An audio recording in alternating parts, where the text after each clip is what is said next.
지난 주일에 주님이 가르쳐 주신 기도, 소위 주기도문에 대한 말씀 나눴습니다. 주기도문이 크게 두 부분으로 나눈다고 말씀드렸고요. 첫 번째는 하나님을 향한 기도, 그리고 두 번째는 바로 우리를 위한 기도라고 말씀드렸어요. 지난주에는 하나님을 향한 기도에 대한 것을 세 가지 내용을 말씀드렸어요. 첫 번째 내용은 하나님을 아버지라고 부르라고 예수님이 가르쳐 주셨다는 것입니다. 하나님을 아버지라고 부르는 그 이유가 여러분 뭐라고 설명드렸죠? 하나님이 우리의 누가 되신다고요? 네, 기억하시지만 쑥스러워 그러신 거 맞죠? 네, 보호자가 되신다.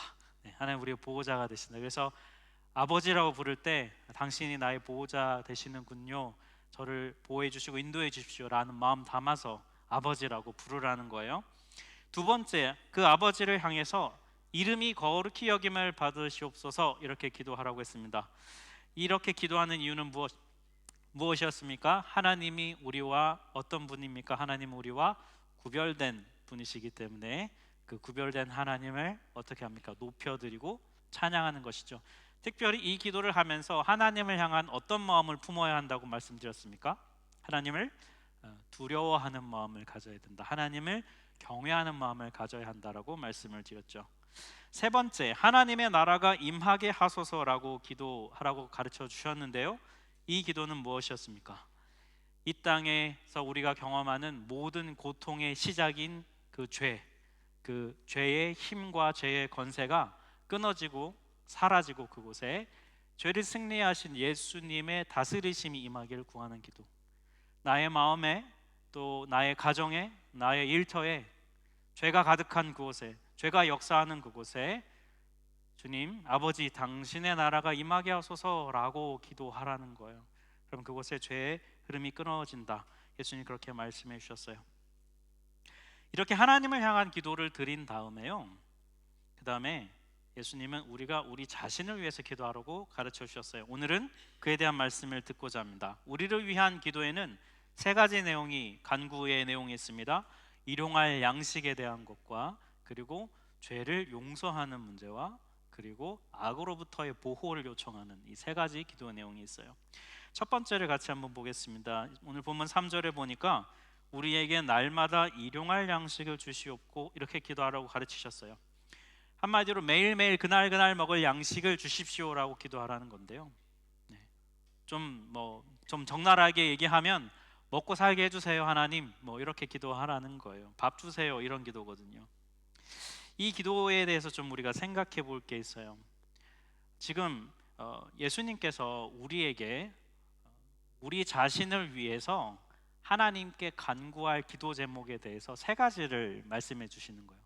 여러분, 우리가 하나님께 간구할 게 얼마나 많이 있습니까? 굉장히 많은 것들이 있어요. 그런데 그 중에서 예수님은 딱 추려서 핵심적인 것 세 가지를 구하라라고 말씀해 주셨다는 거예요. 그러니까 이 세 가지는 우리에게 반드시 필요한 간구의 내용이 되겠죠. 그런데 이 세 가지 내용 중에서 그 중에서 첫 번째 1번 기도 제목, 이게 제일 중요한 거잖아요. 그 1번 기도 제목이 뭐냐면 먹을 양식을 구하라는 게 1번 기도 제목이란 거예요. 여러분, 우리가 조금 얼핏 생각해 보면은 예수님이 우리에게 1번 기도 제목으로 우리를 위해 주실 때는 조금 소위 말해 좀 영적인 기도 제목 이런 걸 주시지 않을까요? 하나님을 닮게 해주세요라든지, 제가 하나님을 사랑하게 해주세요라든지, 제가 영적으로 좀 더 성장하게 해주세요라든지, 좀 이런 좀 더 좀 고급스러운 그런 기도 제목을 우리에게 1번으로 하라고 가르치실 것 같은데, 예수님이 가르쳐 주신 1번 기도 제목은 뭐냐면 밥 달라는 거예요. 하나님 밥 주세요 이런 기도를 1번으로 하라는 거예요. 왜 예수님은 이걸 1번 기도 제목으로 주셨을까요? 예수님은 우리의 현실의 필요를 무시하지 않으신다는 것입니다. 예수님은 우리가 이 땅에서 먹을 양식을 필요로 한다는 것을 너무 잘 아신다는 거예요. 어떻게 먹고 살까? 여러분, 이 생계의 문제는 우리 평생의 고민이잖아요. 젊을 때는 취업이 잘 안 되거나 그래서 취업을 하고 삶을 세우느라 애쓰고 돈 벌지만, 또 나이가 점점 들어서 이제 40대 후반 50대를 가면, 그러면 여러분 또 뭐가 걱정됩니까? 자녀 양육도 걱정되지만 또 나는 어떻게 먹고 살지? 노후에는 어떡하지? 또 노후 걱정도 하죠. 그러니까 우리는 여러분 평생에 여러분 평생에 먹고 사는 걱정을 하면서 사는 게 우리 삶이에요. 하나님은 우리의 이 현실적인 필요를 잘 아신다는 것입니다. 우리에게 중요한 고민이라는 걸 잘 아신다는 거예요. 그래서 결코 가볍게 하나님 여기시잖아요. 마태복음 6장 31절 32절을 보면은 예수님이 이렇게 말씀하신 내용 같이 한번 한 목소리로 읽어보겠습니다. 무엇을 먹을까, 무엇을 마실까, 무엇을 입을까 하지 말라. 너희 하늘 아버지께서 이 모든 것이 너에게 있어야 할 줄 아시느니라. 예, 여러분 참 이건 너무 감사한 일이에요. 니들이 내가 만들었으니 니들이 알아서 먹고 살아라. 만들어줬으면 니들이 알아먹고 살아야지 이것까지 나한테 요구하냐 이러면 사실 우리가 알아서 살아야 하는데 하나님은 너희들에게 이거 필요한 거 안다 라고 말씀해 주시니까 여러분 참 위로가 되지요. 근데 좀 우리의 바람이 좀 과해진다면 뭐 이왕 아시는 것 좀 구하기 전에 채워주시면 좋잖아요, 그죠? 네. 말하기 전에 냉장고 문을 열었는데 알아서 채워놔 주시고 알아서 창고 채워주시면 알아서 통장 잔고도 좀 넣어주시고 그러면 얼마나 감사하겠어요. 예수님은 이거를 구하라고 하셨어요. 1번 기도 제목으로. 왜 그렇게 하셨을까? 좀 더 깊은 의미를 보면요, 우리의 삶의 가장 기본적인 우리의 삶에서 없어서는 안 될 반드시 필요한 먹을 양식에 대한 이것조차 어떻게 하라는 겁니까? 이걸 공급해 주시는 분이 하나님이라는 것을 알고 깨닫고 구하라는 것입니다. 여러분 먹는 건요 사람의 가장 기본적인 필요예요, 그죠? 사람이 여러분 제일 비참할 때가 언제입니까? 먹을 게 없을 때 제일 비참해요. 뭐 요즘에 저희가 그런 것 때문에 비참해지진 않지만 저는 좀 간접 경험이라고 한다면 라떼는 예전에 20년 전 군대 생활하면서 단 거를 못 먹어가지고 몰래 화장실 가서 초코파이를 먹었던 기억이 나요. 그런 경험 있으신 분들 있으시죠? 네. 그거 먹으면서 너무 비참했어요. 사실 내가 화장실에서 초코파이를 먹어야 되나, 이 단 거를 꼭 화장실에서 먹어야 하나. 근데 너무 먹고 싶은 걸 어떻게 하겠어요? 먹어야죠. 근데 먹는 걸로 사람이 비참해질 수 있구나라는 마음 참 많이 경험해 봤어요. 여러분 누군가를 저녁에 만났는데 그 사람이 저 오늘 하루에 한 끼도 못 먹었어요 라고 그러면 여러분 뭐라고 하시겠어요? 왜? 무슨 일이야? 뭐 그렇게 바빴어? 이렇게 묻겠죠. 왜 그렇게 묻습니까? 아침, 점심, 밥 먹는 게 너무 당연한 건데 그걸 하지 않은 걸 보면 왜 그랬지? 라는 질문이 드는 거잖아요. 먹는 건요 가장 기본적인 거예요. 애들이 학교 갔다 오면 제일 먼저 하는 말이 뭡니까? 배고파, 밥 줘. 좀 때로는 약오릅니다. 뭐 맡겨놨나 이것들이 막 이런 생각이 들지만 생각해보면 저도 그랬던 것 같아요. 엄마한테 밥 줘, 배고파, 마치 맡겨놨다는 듯이 엄마는 지금 당연히 나에게 밥을 차려내야 하는 그런 사람이라는 것처럼 아주 당당하게 요구합니다. 왜 그럴까요? 너무 당연한 권리니까. 여러분 독일에 살고 있는 최소한 제가 알고 있는 여러분의 삶은요, 제가 보기에는 신방을 이렇게 가보면 밥을 못 먹을까 봐 걱정하시는 분들은 최소한 안 계신 것 같아요. 근데 이건 걱정하잖아요. 뭐 먹을까 걱정하죠. 메뉴는 걱정해요. 하지만 못 먹을까 봐 걱정하진 않거든요. 우리가 이 너무 당연한 것, 끼니 때마다 밥 먹는 게 너무 당연한 거를 예수님은 당연한 걸 구하라고 하십니다. 왜 그럴까요? 너무 당연한 것, 이 밥 먹는 것조차도 하나님께서 우리에게 공급해 주신다는 것을 기억하고 잊지 말라는 것입니다. 내가 이 땅을 살아가는데 가장 기본적인 이 필요조차도 하나님을 의지하라는 거예요. 그러니까 여러분 식사기도 할 때 진심으로 하셔야 돼요. 식기도 진심으로 하십니까? 하나님 이 양식 주셔서 정말 감사합니다. 진심으로 하십니까? 정말 감사함으로 고백할 수 있어야 돼요. 잠언 30장 8절과 9절 말씀은 오늘 이 예수님의 가르침을 정말 우리에게 잘 얘기해 주고 있는데요, 이 말씀은 저희 같이 한번 좀 천천히 한 목소리로 읽었으면 좋겠어요. 나를 가난하게도 마옵시고 부하게도 마옵시고 오직 필요한 양식으로 나를 먹이시옵소서. 혹 내가 배불러서 하나님을 모른다 여호와가 누구냐 할까 하오며 혹 내가 가난하여 도둑질하고 내 하나님의 이름을 욕되게 할까 두려워함이니이다.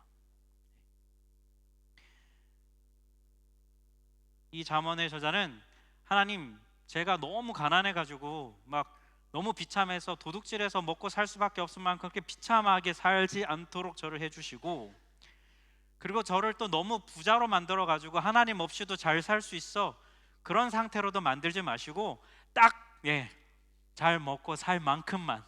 여러분 얼마면 되겠습니까? 얼마면 이런 고백할 수 있을까요, 여러분?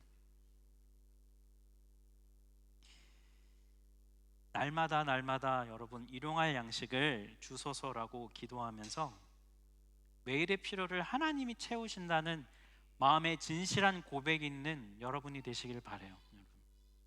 가장 기본적인 것이지만 이 기본적인 것조차도 하나님을 의지하며 살아야 한다는 것을 기억하시고 주님 앞에 날마다 일용할 양식을 주십시오라고 고백하며 하나님을 의지하는 여러분 되시기를 축복합니다. 두 번째, 우리를 위한 기도는 죄 용서의 기도예요. 본문 4절 말씀을 보면 우리가 우리에게 죄 지은 모든 사람을 용서하오니 우리 죄도 사하여 주시옵고라고 기도하라고 가르칩니다. 성경책을 가지신 분들은 잘 보시면 이 말씀에서 이 죄라는 단어에 보면은 작은 번호가 써 있는 성경책이 있을 거예요. 각주처럼 붙어 있는데 그 번호를 따라 밑으로 내려가 보시면 뭐라고 써 있냐면 빚지다, 빚진, 이런 단어가 쓰여 있을 겁니다. 그게 무슨 뜻이냐면요, 이 원어로 보면 이 죄라고 하는 단어가 빚지다라는 그 단어랑 똑같은 의미로 사용되기 때문에 바꿔도 문제가 없다라는 뜻을 의미해요. 예수님 당시에 유대교 전통에서는요, 죄에 대해서 뭐라고 생각했냐면 빚을 진 것, 즉 채무라고 생각을 했어요. 하나님께 죄를 지었다는 건 뭐냐면 하나님께 빚을 졌다는 겁니다. 죄를 빚진 거로 생각했다는 건 무슨 뜻이냐면 갚아야 할 것이라고 생각했다는 거예요. 보상해야 될 것, 코스트를 지불해야 될 것이라고 생각했다는 거예요. 그건 무슨 뜻이겠습니까? 한마디로 죄를 지었으면 대가를 치러야 한다, 값을 지불해야 된다. 즉 죄에 대해서 굉장히 무게감을 두고 생각했다는 뜻입니다. 잘못했으니까 우리 보통 합니까? 그냥 미안해 이러고 우리 땡치잖아요. 사과했으니까 끝났다라고 우리는 생각할지 모르겠어요. 하지만 여러분, 이 개념에 의하면 그렇지 않은 거예요.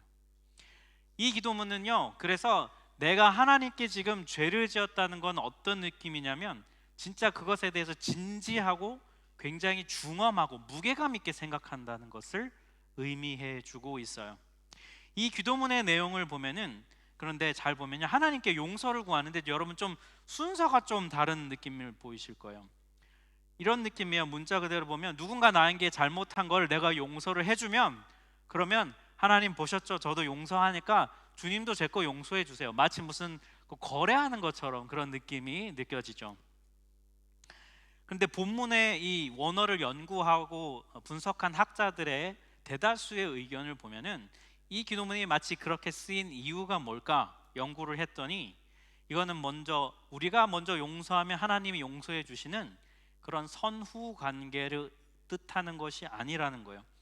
오히려 그것보다 뭘 얘기하는 거냐면 우리가 다른 사람의 죄를 용서해 주는 것이 하나님이 우리를 용서해 주는 것과 정말 더 똑같이 중요하다는 것을 강조하는, 동시에 이루어져야 하는 것을 강조하기 위해서 이렇게 쓰여졌다라고 말하고 있어요. 우리가 하나님께 나의 죄를 용서해 주세요라고 기도를 한다고 생각해 보세요. 간절히 기도하면서 내 마음에 누군가 다른 사람을 미워하는 마음을 버리지 않고 난 절대 용서하지 않을 거야 라는 마음을 갖는다면, 이 기도문에 따르면 그거는 말이 앞뒤가 맞지 않다는 거예요. 용서받기만을 바라고 용서하기를 원하지 않는다는 것은 안 된다는 겁니다. 여러분, 만약에 내가 하나님께 나는 용서받고 싶은데 주님 저를 용서해 주세요라고 기도하면서 내가 다른 사람을 용서하려고 하지 않는다면 그 이유가 여러분 무엇이라고 생각하세요? 왜 그럴까요? 그 이유는 내가 하나님한테 잘못한 것은 그렇게 크지는 않다는 거예요. 좀 잘못은 했지만 그렇게까지 크지는 않다는 거예요. 그런데 저 사람이 나한테 잘못한 건 정말 이건 뭡니까? 네, 죽일 죄인 거예요. 이건 결코 용서할 수 없는 죄라는 것이죠. 그런 마음이 있으니까 네, 그런 마음을 갖고 있는 거예요. 근데 여러분 진짜 그럴까요? 성경을 보면요, 하나님께서 우리의 죄로 인해서 마음 아파하시는 여러 가지 표현들이 있어요. 특별히 대표적으로 창세기 6장을 보면요, 여호와께서 사람의 죄악이 세상에 가득함과 그의 마음으로 생각하는 모든 계획이 항상 악할 뿐임을 보시고 그 다음에 어떻게 하셨냐면 한탄하시고 마음에 여기서 근심하셨다는 이 말을 원어의 의미를 풀어보면은 하나님이 마음 아파하셨다 이런 뜻을 갖고 있어요. 쉽게 말하면 하나님이 상처받으신 거예요. 우리가 죄를 지면. 그리고 하나님은 초월자시잖아요, 그죠? 완벽하신 분이에요. 완전한 분이에요. 우리랑은 다른 차원이 다른 분이에요. 그런데 우리랑 차원이 다른 그 하나님이 내가 죄 좀 지었다고 해서 하나님이 상처받으신다는 게 여러분 잘 이해가 가십니까? 근데 하나님은 그렇게 우리가 죄를 짓는 것, 하나님께 불순종하는 것은 결코 가볍지 않다는 것을 말해줍니다. 하나님께 결코 가볍지 않아요. 하나님께서 얼마나 우리의 죄가 하나님께 가볍지 않으냐면 당신의 아들이 피를 철철 흘려가면서 십자가에서 죽어야만 해결될 수 있을 만큼 우리가 하나님을 향한 불순종과 죄는 결코 가볍지 않습니다. 그리고 예수님을 대신 십자가에서 죽게 하심으로 생명값을 지불해 주셨어요. 죄는 내가 지었는데 대가는 예수님이 치르셨어요. 여러분 이거 정말 놀랍고 큰 은혜 아닙니까?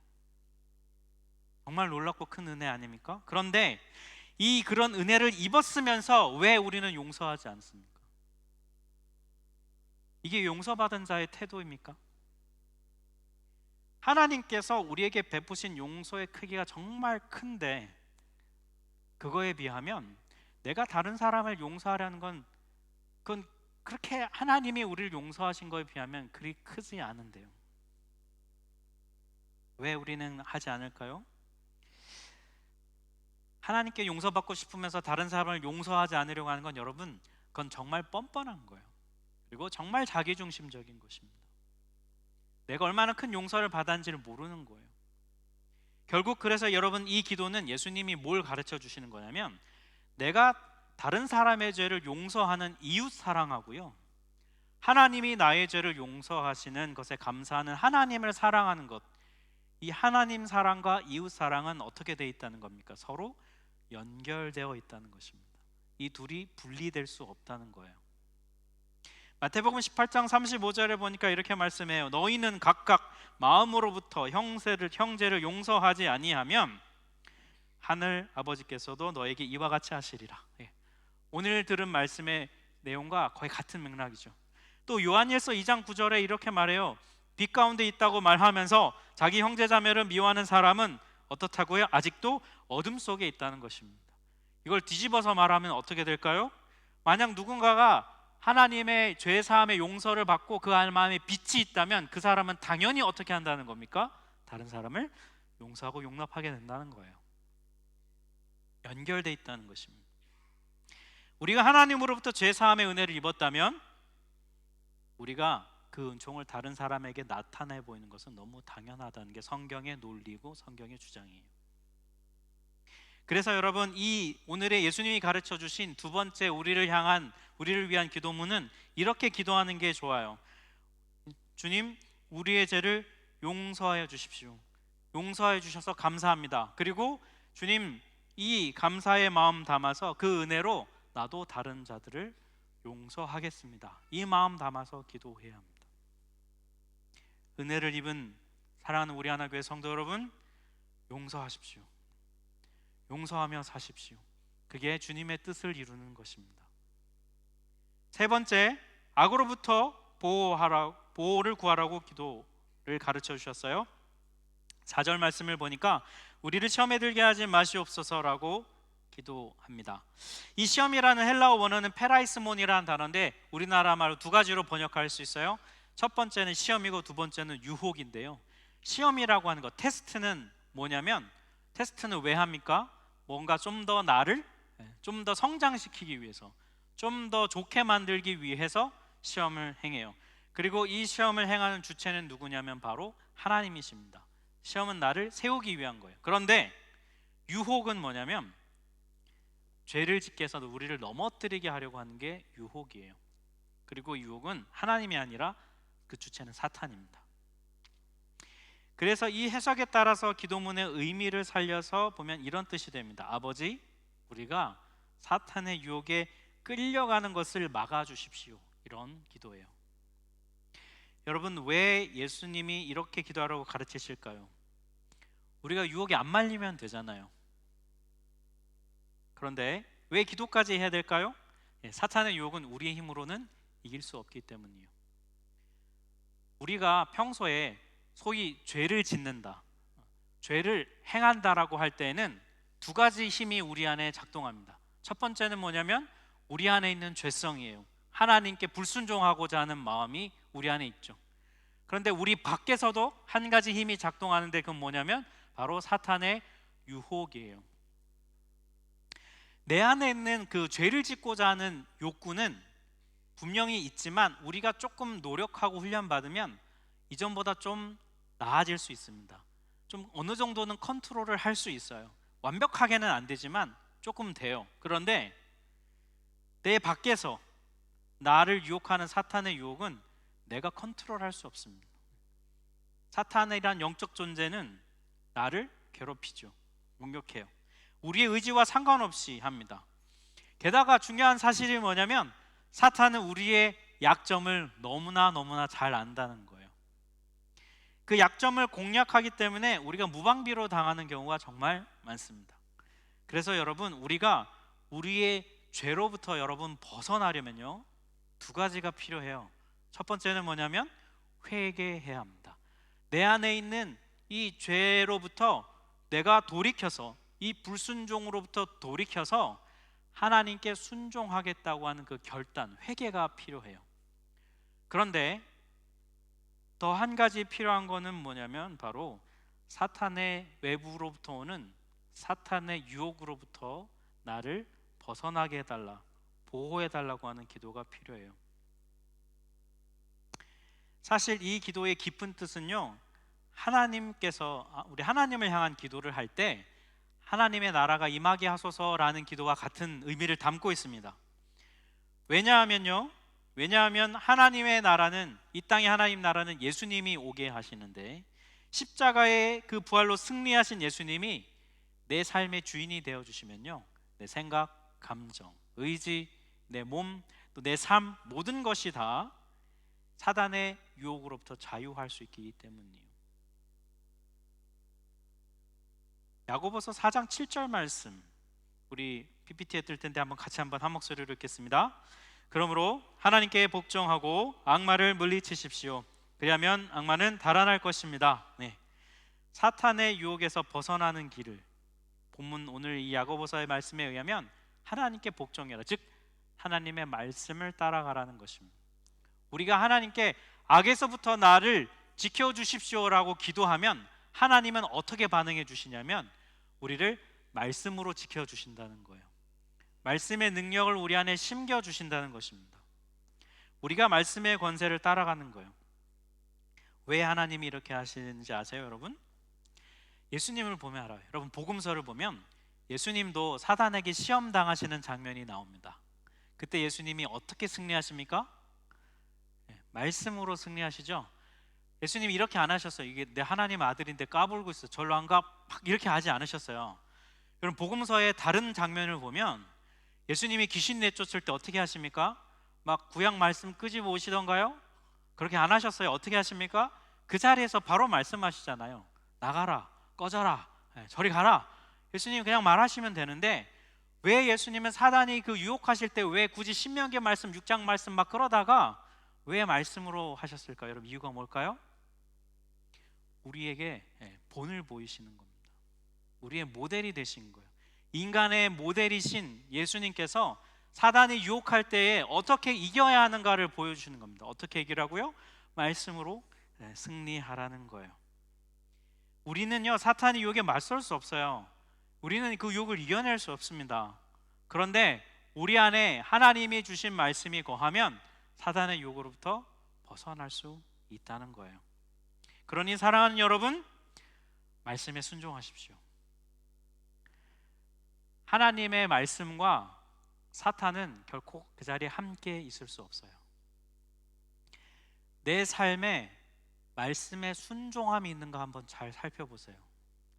여러분, 내 삶에 말씀에 순종함이 없다면 대부분의 경우에 사단의 유혹에 나도 모르게 빠져 있는 경우가 있을 거예요. 사단에게 속고 있는지도 몰라요. 내가 말씀에 순종하면 야고보서 4장은 뭐라고 약속합니까? 사단이 떠나간다는 거예요. 말씀에 순종함이 있는 곳에 사단이 머물러 있을 수 없어요. 하나님의 말씀에 순종하기로 결단하고 나가면 하나님의 말씀의 능력이 살아 우리의 삶에 숨쉬어서 사단의 유혹으로부터 우리를 지켜주고 우리를 보호하며 악에 끌려가지 않도록 우리를 인도해 줍니다. 처음에는요 여러분, 사단의 유혹과 이렇게 부딪히려고 하면 되게 힘듭니다. 저항감이 세요. 그리고 사단의 유혹을 이길 수 없을 것 같다는 생각이 자꾸 우리 안에 듭니다. 어차피 또 넘어질 건데 그냥 포기하자, 이런 마음이 우리 안에 듭니다. 그런데 그것조차 여러분 사단의 속삭임이고 거짓말이에요. 하나님의 말씀은 우리를 승리하게 합니다. 반복되는 죄 속에서 고리가 끊어지기 힘들거들랑 말씀을 선포하시고 순종하십시오. 그러면 그곳에 사단의 유혹이 떠나가고 하나님의 말씀이 승리케 하는 그 경험을 누리시길 바라요. 여러분, 그것이 우리가 누려야 될 유익입니다. 예수님은 우리에게 주기도문을 통해 하나님의 나라의 백성은 뭘 구해야 될지 가르쳐 주셨습니다. 그러니 여러분, 이 기도를 매일매일 삶 속에서 고백하십시오. 짧지만 굵게, 그리고 마음을 담아서 여러분의 가정을 떠올리면서 주님, 내 가정에 매일매일 날마다 먹을 양식을 주님 공급해 주십시오. 그 마음 담아서 이 기도문을 드리는 거예요. 내가 용서하기 너무 힘든 그 사람을 떠올리면서 주님, 제가 주님께서 나를 용서하신 은혜로 저도 용서하겠습니다 라고 선포해 보세요. 내가 끊을 수 없는 죄의 고리에 빠져서 허덕이는 그 영역을 향해서 주님 말씀의 능력을 주셔서 예수님처럼 저도 말씀으로 이 유혹을 이길 수 있도록 인도해 주십시오 라는 마음을 담아서 이 고백을 해보세요. 주기도문은 주님이 우리에게 가르쳐 주신 우리가 반드시 해야 할 기도입니다. 틈날 때, 홀로 있을 때 이 기도를 통해 하나님 나라 백성의 정체성을 가지고 하나님 나라 백성이 누려야 될 복을 누리며 사시는 여러분 되시기를 주의 이름으로 축복합니다. 우리 같이 찬양하겠습니다.